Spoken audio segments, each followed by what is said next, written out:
magacaygu waa Maxamed Xasan Caabi Cabdille waan hadlayaa waxaan ahay shacab waxaan la hadlayaa shacabku noolaha shacabku doortay ee aan shacabka dhaadin shidada ay qabaan waa madaxweynaheena mudane Muuse Biixi Cabdiye xisbi kale u hadli maayo oo waxaan ahay kulmiye xisbil xaakimka talada dalka haya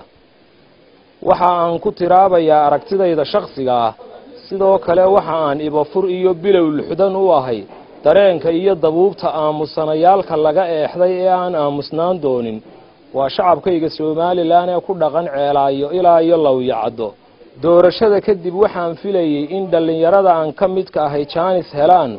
gobolada barina hoggaanka dalku guuxoodii hore garwaaqsan doono Soomaaliland la wada leeyahay dadkuna doon qura wada saaran yihiin Soomaaliland aan loo abtirin ee loo aqoon tiriyo Soomaaliland waa dawlad deegaankeeda Ilaahay makansiiyay qabiilo isku diin iyo isku mid ah qabiilo ka dhigan hal qoys hase yeeshee u qaabaysan gobollo isku dhafan mudane madaxweyne waxaad talada dalka haysay muddo ku siban 80 maalmood waxaad xilal u dhiibtay mas'uuliyiin gaadhaysa 62 xubnood waxaad beesha dhexe u magacowday in ka badan 46 xubnood halka beelaha darafyadana aad u muqdiraysay wax ka yar saamiga aad siisay xubnaha beesha aad ka soo jeedo oo aad u magacowday 16 mas'uul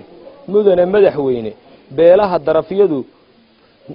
nidaamka dawladnimada Soomaaliland waxa ay kaga mid yihiin dareen marti ah dooq walaac leh iyo damac quus ah gaar ahaan gobolada bariga Soomaaliland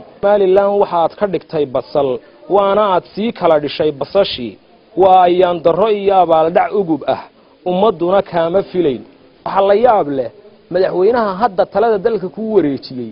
xilligii uu madaxweynaha ahaa adoo u dagaalamayay inaad xusbiga kulmiye musharaxiisa noqoto waxa aad khalkhal iyo culays badan gelisay nabadgelyada Soomaaliland waxa aad samaysay kicin dadweyne adiga oo isu arkayay inaad xaq ku taagan tahay aniga oo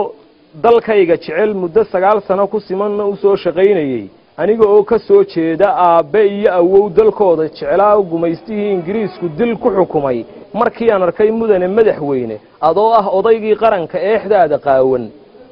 markii aan arkay inuu ka mid ah wasiiradaada iyo odhaahdooda ay igu tiraabeen waxa ay dantu igu qasabtay go'aan aanan jeclayn go'aan cadaalad darraadu mudane madaxweyne igu dirqiday go'aan muwaadin qaato kan ugu qadhaadh